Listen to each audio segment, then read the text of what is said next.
یاسین کے بڑے فضائل آئے ہیں۔ امام احمد نے مسند میں اور امام طبرانی نے معجم میں اور بیہقی نے سنن کبریٰ میں حدیث نقل کی ہے، لِكُلِّ شَيْءٍ قَلْبٌ وَقَلْبُ الْقُرْآنِ یاسین، ہر چیز کا دل ہے اور قرآن کا دل سورہ یاسین ہے۔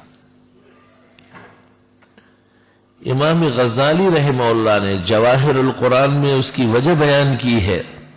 کہ اسلام کے عقائد کی بنیاد 3 چیزوں پر ہے: اللہ کی توحید، پیغمبر کی رسالت اور آخرت کا وقوع آخرت تیسرا حصہ ہے، اور وہ دل کی حیثیت رکھتا ہے، اور وہ مکمل اس صورت کے اندر بیان ہوا ہے۔ امام رازی نے اس کو قبول کر کے اس پر ایک قسم کا اعتراض بھی وارد کیا ہے، اس کے جوابات آلوسی نے دیے ہیں، اور اخیر میں لکھا کہ فلا وجہ لما اعترض علیہ الفخر، بس کوئی بنیاد نہیں ہے اس اعتراض کی جو فخر الدین نے غزالی پر عائد کی ہے۔ علماء نے عجیب بات لکھی ہے کہ جیسے انسان کا دل اس کی لمبائی کے اعتبار سے اور اوپر سے نیچے کے اعتبار سے ایک خاص محل میں واقع ہے، قرآن کریم فاتحہ سے والناس تک دیکھا جائے تو یاسین اس جگہ واقع ہے جس جگہ سینے میں ہمارا دل واقع ہے۔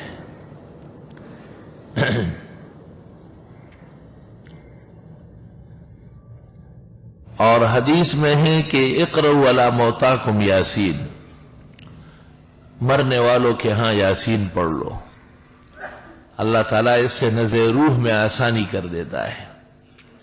تفسیر زاہدی میں لکھا ہے کہ ملک الموت جب کسی کی روح قبض کرنے آ جاتا ہے اور وہاں سورہ یاسین پڑھی گئی ہو تو واپس جا کے بارگاہ الہی میں عرض کرتا ہے کہ میں اس کی روح کیسے قبض کر لوں، وہ سورہ یاسین پڑھ چکا ہے۔ وہ سورۃ یاسین کے ایک ایک حرف پر اتنے فرشتے نازل ہو کے وہاں موجود ہے، تو اللہ تعالیٰ جنت کا فرشتہ رضوان کو بھیج دیتا ہے، اور وہ اس شخص کو آ کے جنت کے ایک ایک درجے اور نعمت کی خوشخبری دے دیتا ہے کہ جنت بالکل منتظر ہے اور دیر ہو رہی ہے، تو یوں وہ خوش ہو کر کے روح دے دیتا ہے۔ سورۃ یاسین ہر مشکل کے حل کا علاج ہے،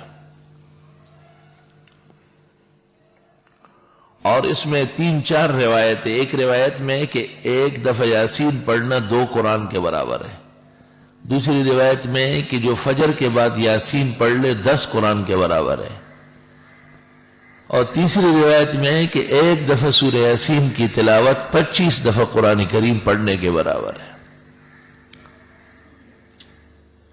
سورۃ یاسین رات کو پڑھنا علیحدہ عمل ہے، اس کی علیحدہ برکات ہے، جیسے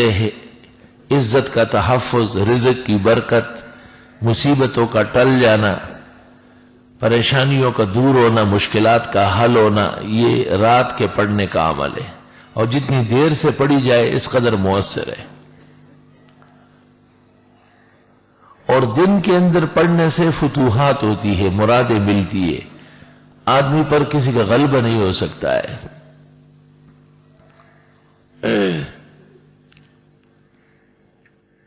مسلمان کے 3 اعمال ایسے ہیں کہ اگر ان کا اہتمام کر لے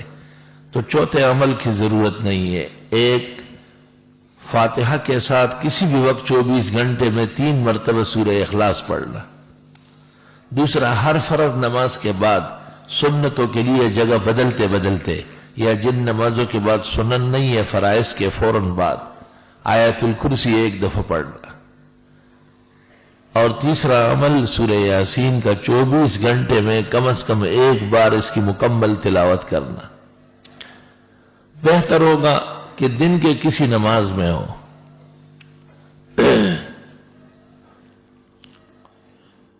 اس پر کلام ہے کہ یاسین کیا چیز ہے،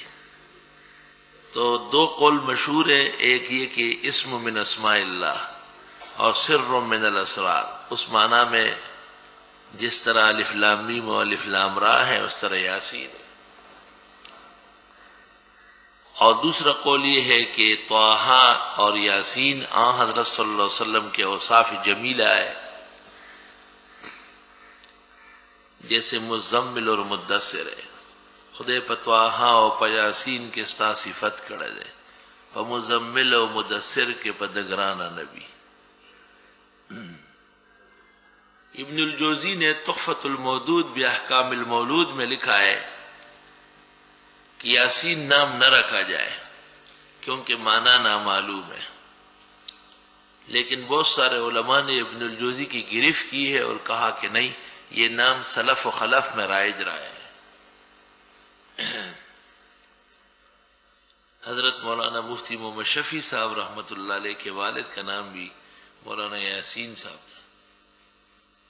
اور جس تاریخ کو مفتی محمد شفیع نے سورہ یاسین کی تفسیر لکھنی شروع کی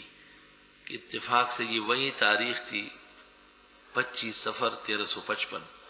ہجری، جو ان کے والد کے انتقال کا دن تھا. انتظار کر کے اسی تاریخ کو لکھنا شروع کیا ہو، اور حاشیے پہ لوگوں سے درخواست کی ہے کہ ان کی مغفرت کے لیے دعا کریں، اور جو یاسین زندہ گھوم رہا ہے ان کی صحت اور نارینہ اولاد کے لیے دعا کریں.